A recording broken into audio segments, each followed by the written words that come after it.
Okay, ladies and gentlemen, welcome again to the 6th Annual Knights Right Showcase. This is panel 3 of the showcase. It is entitled Returning Voices, Perspectives of Previous Showcase Panelists. I'm Jacob Stewart. I'm going to be the faculty moderator for the panel. All of these students are returning panelists who have been invited back to speak again at the showcase.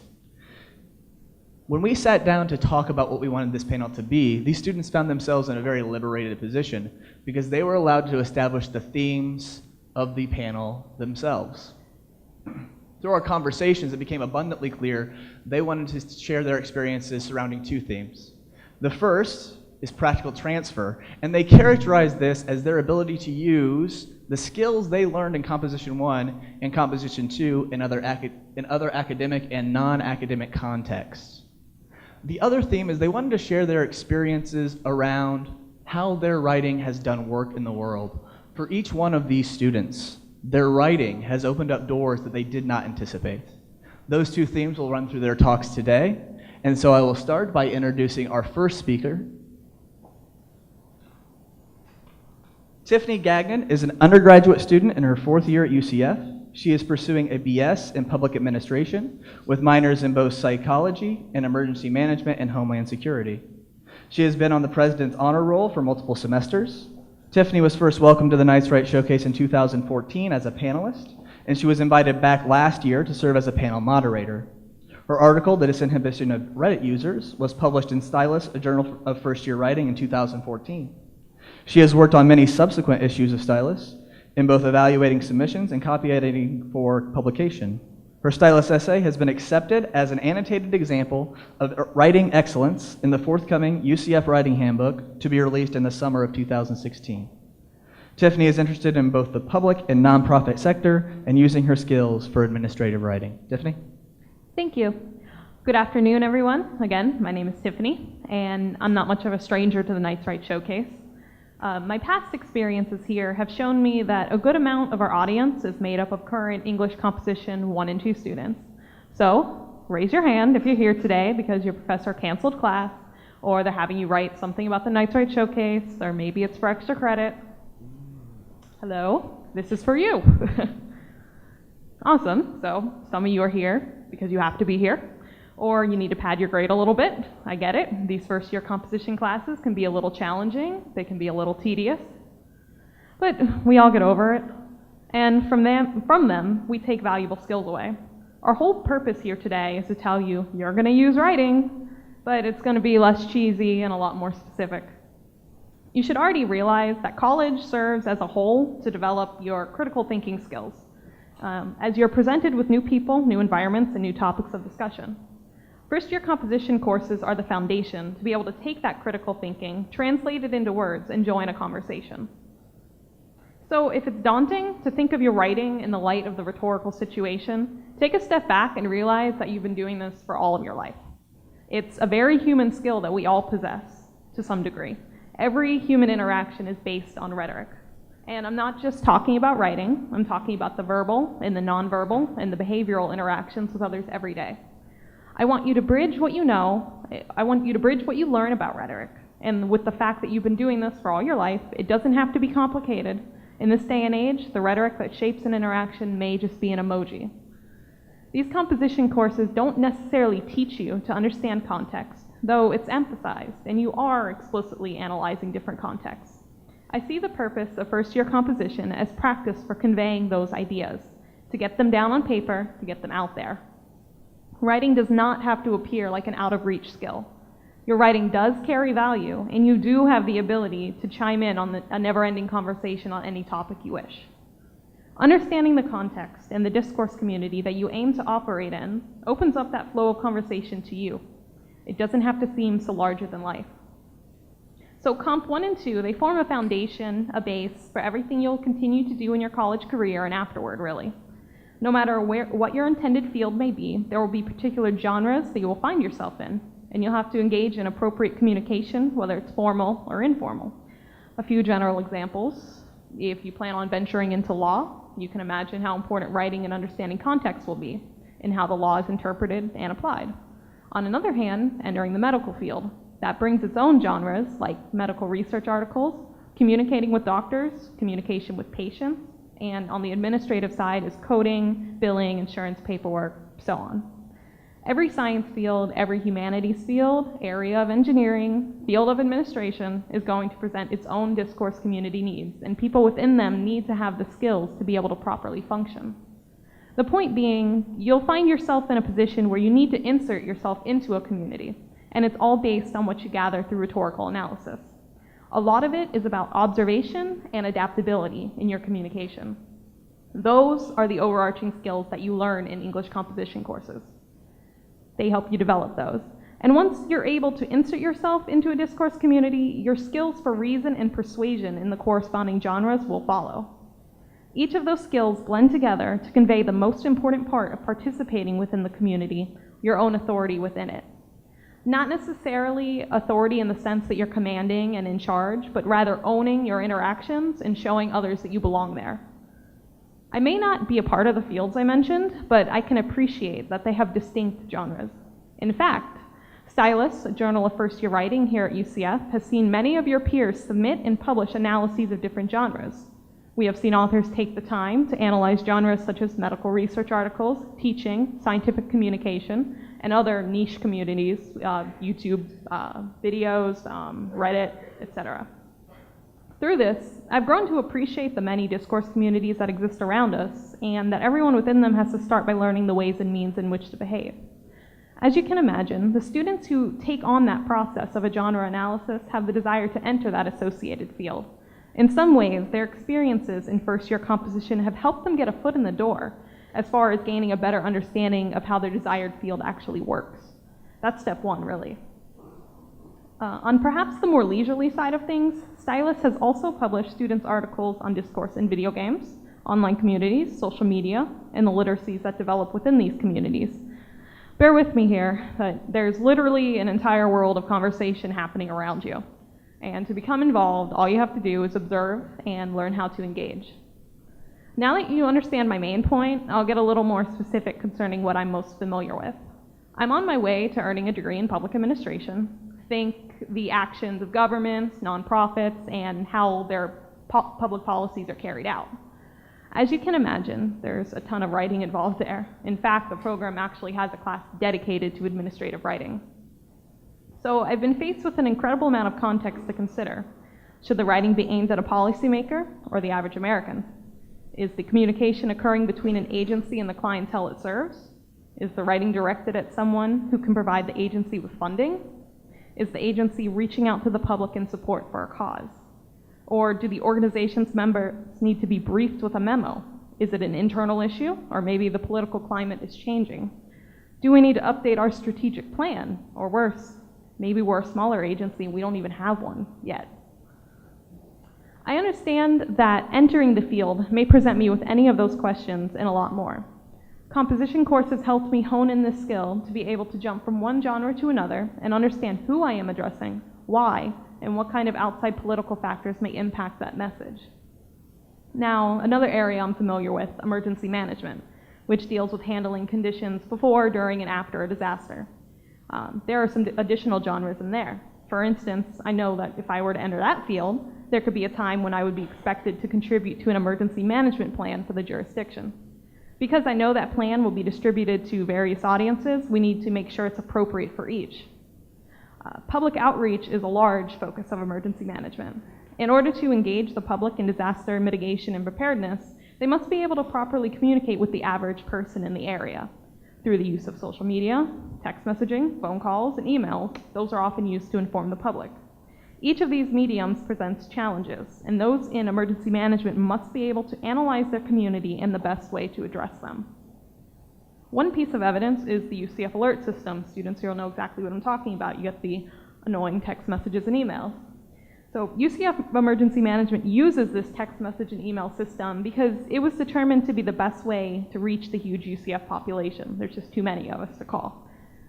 In all fields of public administration, writing and communication can be disastrous without a proper rhetorical analysis. First-year composition courses helped me better establish that mindset, that you can hold a lot of authority through your writing if you just think rhetorically. Otherwise, for what purpose are you writing? Because you cannot write in a vacuum. It's my hope that students can develop their perspective and appreciation of first-year composition at UCF and realize that it serves as a sort of launch pad of skills that will be used and adapted in all fields and in all contexts. For me, it has helped me tremendously in my own studies, and it has opened up opportunities with Stylus, and it allows me to be here at the showcase today. I also know that my own writing has been used by first-year composition instructors as a learning tool, which, let's be honest, is pretty cool. So my question for you is, where can your writing take you? Thank you, and I hope you've all been enjoying the showcase.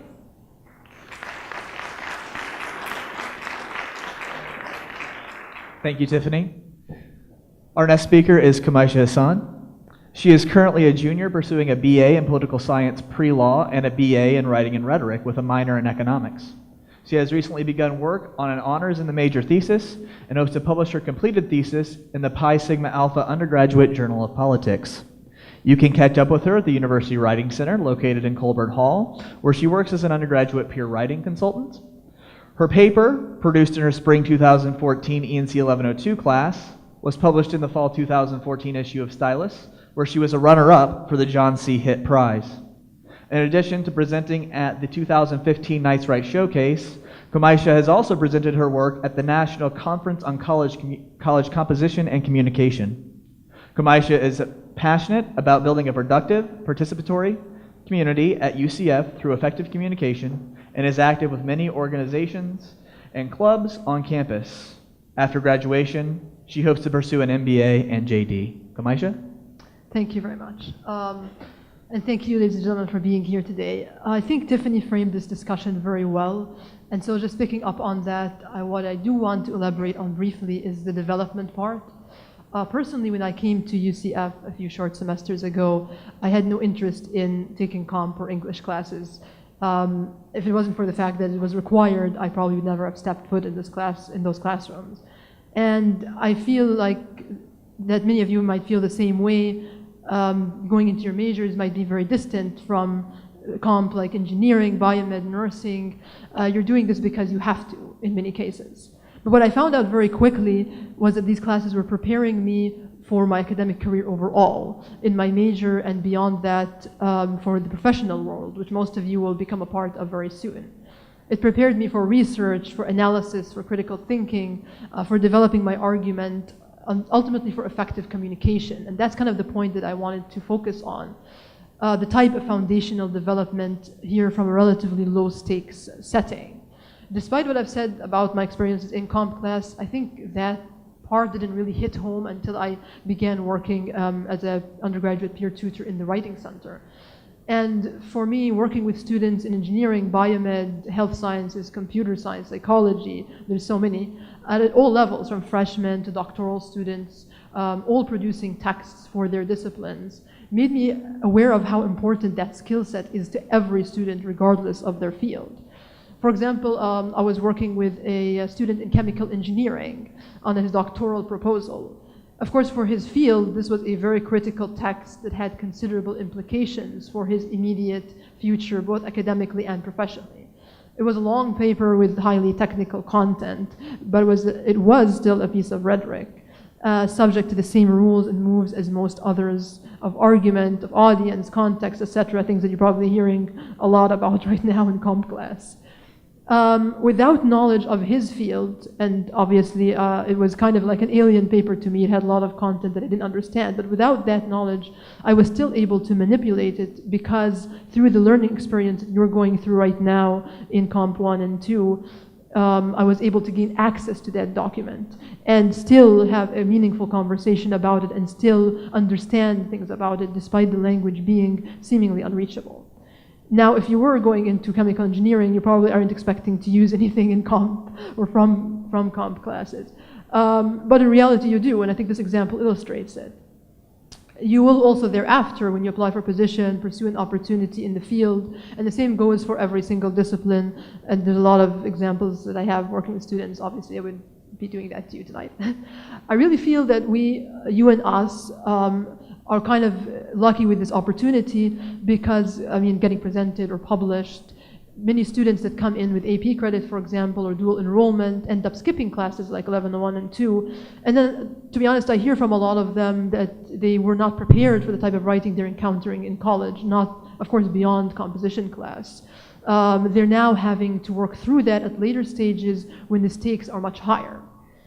I'm a political science major, for example, and I've added the writing and rhetoric major recently because of those reasons, because it would make me stand out and it would make me more competitive and better equipped in my own field.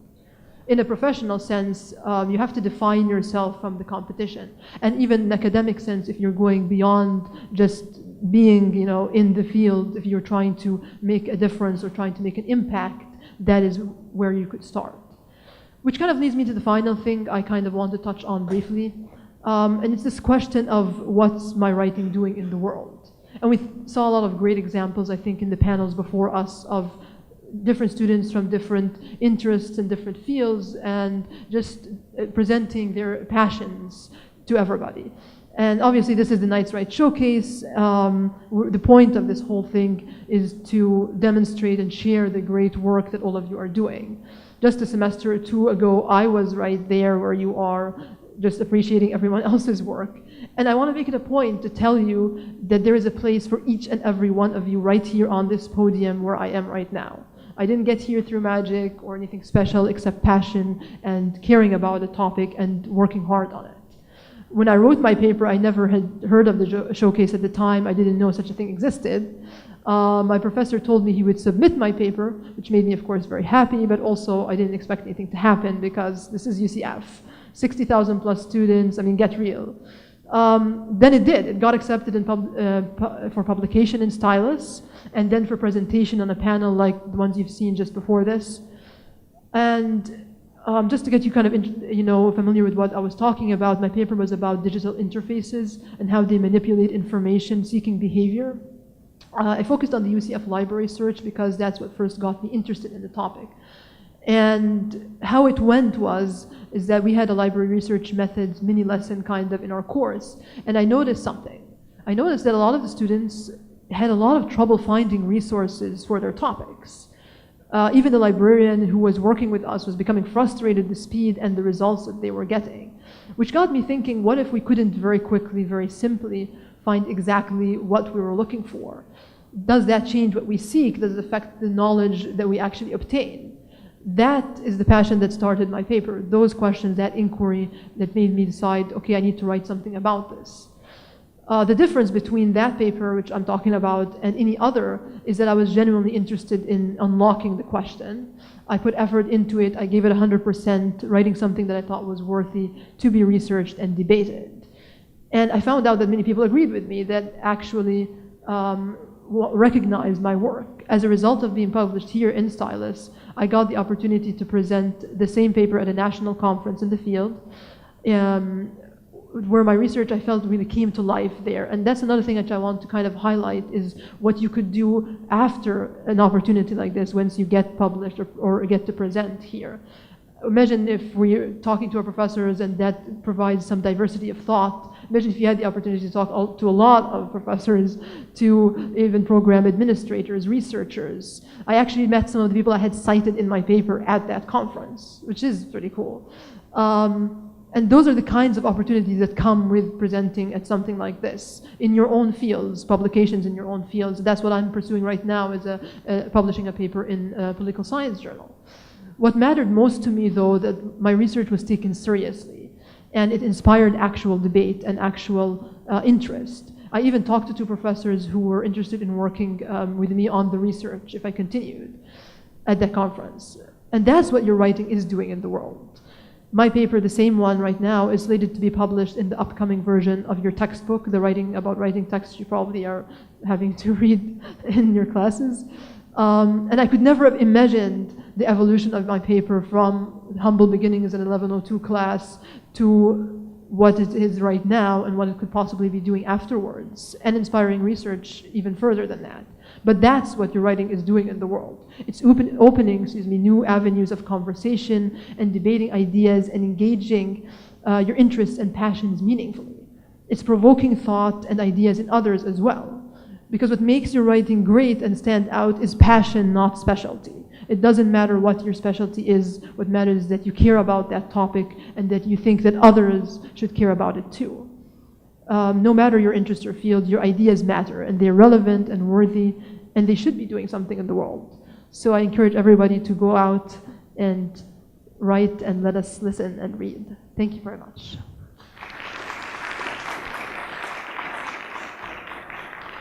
Thank you, Kamaisha. Our next speaker is James Plyler. He is in his senior semester at the University of Central Florida and will graduate with a BA in English, Creative Writing, and a TEFL certificate. In his time here, James has had his paper Video Games and the Hero's Journey published in Stylus, a paper which would go on to be awarded second runner-up for the 2015 President John C. Hitt Prize for Excellence in First-Year Writing. After graduation, James intends to spend several years teaching English abroad, learning as many languages and gathering as many stories and as much cultural awareness as he possibly can before he adamantly pursues a career in video game design. James? Yes, I am indeed that person which he's described. So I have a question for everybody. Is anyone in here like video games? Like a lot? Oh, good, some participation. So if you do, you may be familiar with a conference of sorts called E3. But for those who don't know, it's the Electronic Entertainment Expo. It's a trade show of sorts in Los Angeles, California, where all the big cats from companies like Sony and Microsoft and Nintendo, they come to showcase all the products that they'll be providing consumers over the next, or the foreseeable future. So to go, you have to be an industry affiliate. It's not open to the public. It was for like 1 year, but then they didn't really like how it turned out. And so the people going there are journalists, game developers, and like French, Polish, and Japanese businessmen and women in just the most cut suits you could ever imagine. It's wonderful. And as a sophomore in the summer of 2014, I got to go as someone who was considered an industry affiliate professional. And it all because of writing. And it all started in my ENC 1102 class. So, I mean, who in here is in ENC 1102? I'd wager a good number of people. Well, I entered the class, and you know, your interest doesn't have to be video games, just whatever you're passionate about. It's really important that you take the things that you're learning there seriously, because you don't even understand the kind of doors that could open. So I entered the ENC 1102 class my third semester of college, at my third college, having switched majors twice, so this is my third major as well. I'm like, all right, well, I'm an English major now, you know, I have a passion for video games. I'm going to have to write one research paper this semester. I guess it's going to be about video games. The first thing I did is, because I wanted to take it seriously, I was like, all right, well, I'm going to reteach myself every single grammar rule that there possibly is, because I haven't taken a grammar class since 8th grade, and so I spent a lot of independent time just relearning everything. And as I learned in the class, you know, okay, I'm going to be framing conversations, you know, I'm not going to lose points on, you know, pithy grammar issues. I then started, you know, paying close attention. Okay, I need to be part of a conversation. There's this thing called rhetoric. So let me really discover what that is. And so I started just reading all the time papers about like research and video games and just independent reading stuff that I just found interesting. Quick question. Who in here hates reading? It's a trick question. Nobody does. Everyone should love reading, and if you think you do, it's simply because you haven't read something which you find engaging, but I guarantee you it's out there. So I started reading all the time and teaching myself all these mechanical grammar rules and learning how to frame conversations and stuff like that in this ENC 1102 class, and I was like, I'm actually getting some, you know, really good research done, and I'm learning a lot. I kind of want to practice it. So what I did, I started a blog on this website called IGN. For those who don't know, it's like the ESPN, but for video games. They have a blog sphere. And about, you know, for 3 times a week, I would write, you know, 500 to 1,000 word blog entry and just post it. And I was like, oh, while I'm writing this research paper about video games, I can use this blog to help me, you know, keep track of things. What happened was I actually started getting some people following the blog, and a month passed, and eventually I had 200 people following me and engaging with my blog. And I kept writing the paper, and like I was really optimistic about how it was turning out, and my blog kept doing well as well. In fact, eventually IGN started publishing my editorial was on their front page. So instead of having only hundreds of views, they were getting thousands of views and all these people commenting. And I was like, wow, this is something else. And then after I finished my ENC 1102 paper, I posted it on the site and people started reading it. And eventually I got contacted by a former IGN employee, and he was like, hey, I'm starting my own project. We are hiring writers now, and so we haven't hired anyone yet, but I've been looking at your stuff. We want to bring you on board. And so I was like, wow, that's okay. I don't really, I just got to UCF. I don't know like how I was making comma splices, not 3 months ago, and I used to think the possessive form of its was IT''s, because just no one had really cemented that in my brain. But I was like, sure.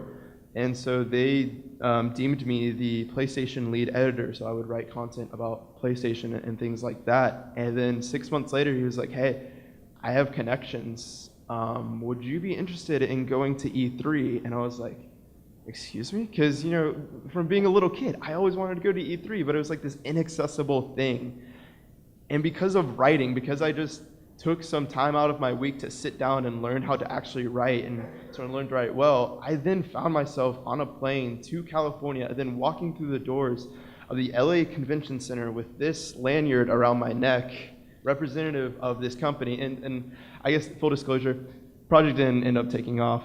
There was some, disagreement between the heads of the people. But despite all of that, I got to meet all these people, and I went to E3, and I talked with game developers, and I made like connections and stuff like that. And I would have never had the opportunity to do that if I hadn't sat in my ENC 1102 class and been like, okay, I'm actually going to embrace this. And so for everyone in here, I encourage you, even maybe you have to do what I do and like research all the grammar rules, or maybe, you have to really consider, what am I passionate about? Because good writing, this is what it can do. You're walking, and it's early in the morning, and you don't remember if you had class or not. Maybe it was canceled, and you're hungry, and you're tired, and it's cold outside, and you're looking at the gray of the concrete as the lines pass, and you blink. And oh my God, who was that person that walked by me? They smelled heavenly. Have you ever had that where you just knocked out of your senses because someone had like a cologne or perfume on, and then you're just like, whoa, who? Your writing can do the exact same thing to someone. It's aromatic, writing is. And if you just want to have that temporary entrancement over a person, then write well, learn how to research, and learn how to be a part of a greater conversation. And who knows where you'll be. So best of luck to all of you. Thank you. Thank you, James. All right, ladies and gentlemen, I think we have a pretty good amount of time for question and answers here. So if anyone has a question, now would be the time.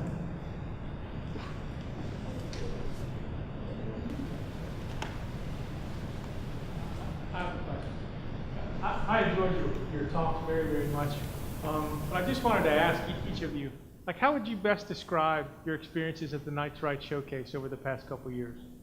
How would you best capture those experiences?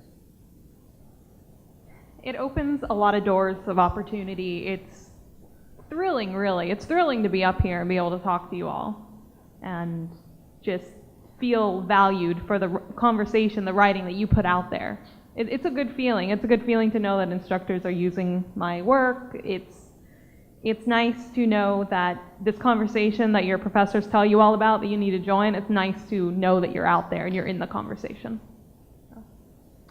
Yeah, I would definitely echo what Tiffany said. I mean, I think she used a very good word, thrilling.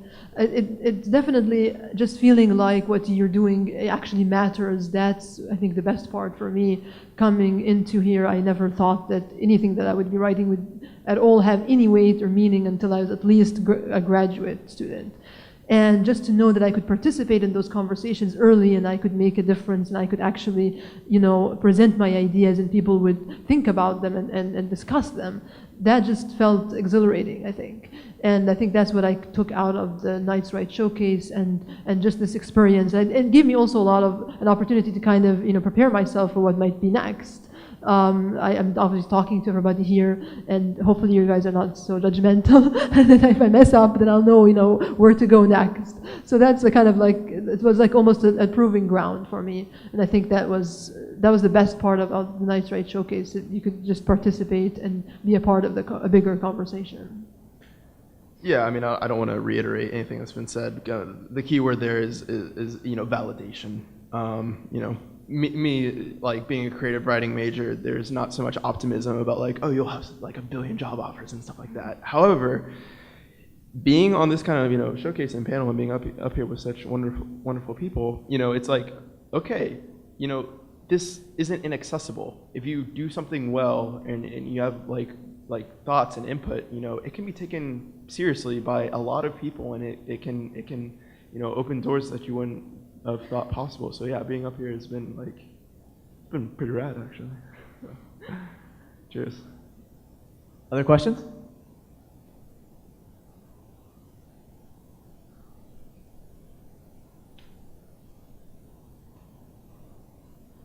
Hi. If you guys can recall your various writing projects, how did you take your areas of interest from areas of interest to form your specific research questions that you used in each of your research projects? Well, you have to find something you're passionate about. So my paper that had been published and I presented was on Reddit and how people act. I also have a strong interest in psychology. So I wanted to study how people interact on Reddit because they're kind of behind the computer screen, behind a username. There's nothing about their identity linked to it. So you really have to bridge your interests and find that conversation to join, and where you can add some input into something that you're really passionate about, or something that you just do in your free time and you didn't think it was going to be that important. I thought Reddit was a time waster, but look where it got me. So. Yeah, I think the way I developed my research question was kind of a trip, actually, and it started kind of spontaneously in class. At first, I was interested in digital media, and my paper was focused on like how format affects our interpretation of information.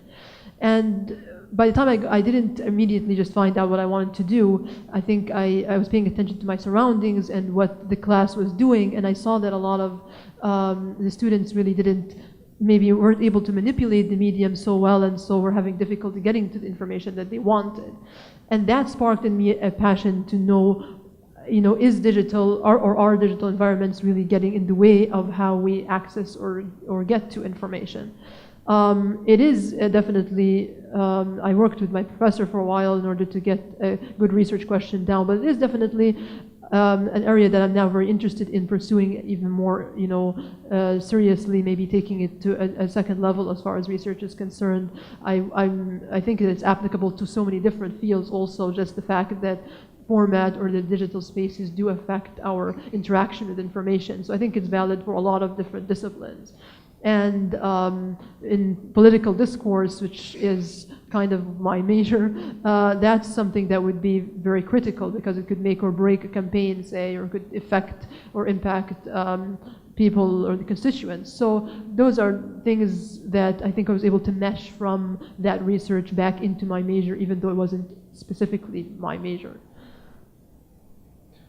Yeah, and I'd say just read. I mean, have your passion, have your interest, and like be it sports, fashion, video games, anime, whatever it is. There's something that you probably know a lot about, and there's also probably something like there's research around that topic. So you should start reading what research is there. Well, guess what? You intrinsically know about it, so you can be like, oh, I kind of think about it this way. I think about it this way, And eventually you'll come across something. I mean, my topic, I was like, oh, I like video games, I like storytelling. And then my professor was like, well, are you familiar with monomyth? And I was like, I've heard it, but then I started playing with the idea. And then video games, hero's journey. My paper's called Video Games and the Hero's Journey. Who would have thought? So it's just, you gotta take the time to, care. So. I'd like to just add on to what James said. If you're having trouble forming a topic, but you have a general idea of where you're going, just start plugging in some keywords into the library databases, see what's going on out there, because there may be some areas of research that you didn't even know existed, and then they inspire you and give you different perspectives on where to take your research and how to jump in. Yeah. Some other questions?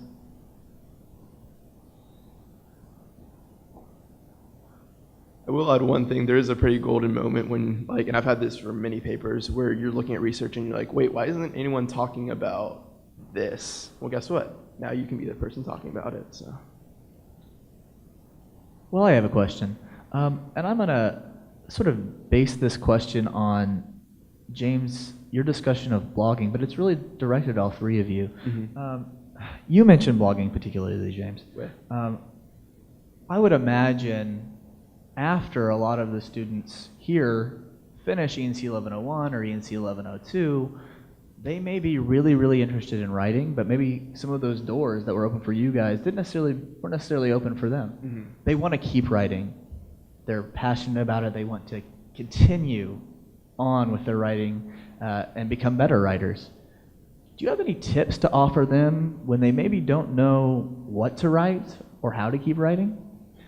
Yeah, that's a pretty tricky question, actually, because you want to continue writing, and that should always be the focus.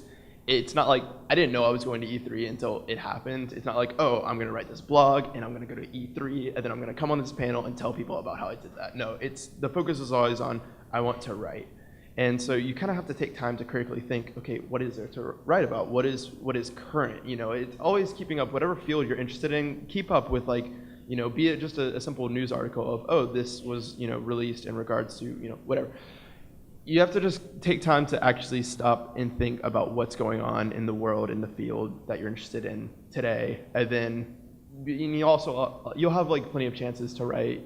Like, oh, I've always wanted to write this or that. You kind of run out of those quickly, but you'll find that I don't know, ideas just kind of hit you out of nowhere. So. Yeah, if I can add to that quickly, I think that one of the things that I find really helpful, or I found myself was very helpful, is kind of engaging with faculty, with the resources on campus, like going to the writing center or talking to your professors or professors in a field that you're interested in. They can know a lot of things that I don't know, or I have trouble finding because I don't know really where to look for. And so far in my experience, I've had a tremendous and a wonderful experience asking and talking to faculty about things like this, and they were very open to saying, okay, here's some place where you can look at, here's something that you want to take into consideration. So if you wanted to, maybe pursue writing and you have a passion but you don't know where to take that passion, maybe you need some input. And there's a lot of resources on campus. It took me about 2 years to find them, but now that I found them, I might as well tell everybody else about them. I said, talk to faculty, come to the writing center. We also have a lot of work with publications and other things, you might be aware of options for you to look at for writing to be taken more seriously, I think. So that's a different way to approach it, maybe. I think James and Kamaisha really summed that up pretty well. I would just add that, or more pick up on, there are people out there to help you, your professors, people in the writing center. They can point you in the right direction, and not just people pointing you in the right direction. There's research out there, there's articles out there, news articles, blog posts. Every time you read something, you're going to gain a little different perspective because you're going to be opened up into someone else's view of it. And whatever the topic may be, you just gain a better understanding in one way or another. And if you're having trouble actually getting the words out and getting the thoughts flowing, just get out your notebook or open up your laptop, Word document. Just start rambling. It doesn't have to make sense. Just get your thoughts out there, and if you start connecting the dots, you might be surprised what you find, or you might have nothing, and you just go from there. You got to connect the dots that you didn't see before. Thank you. Other questions, folks? All right, well, ladies and gentlemen, thank you again for listening to our panel.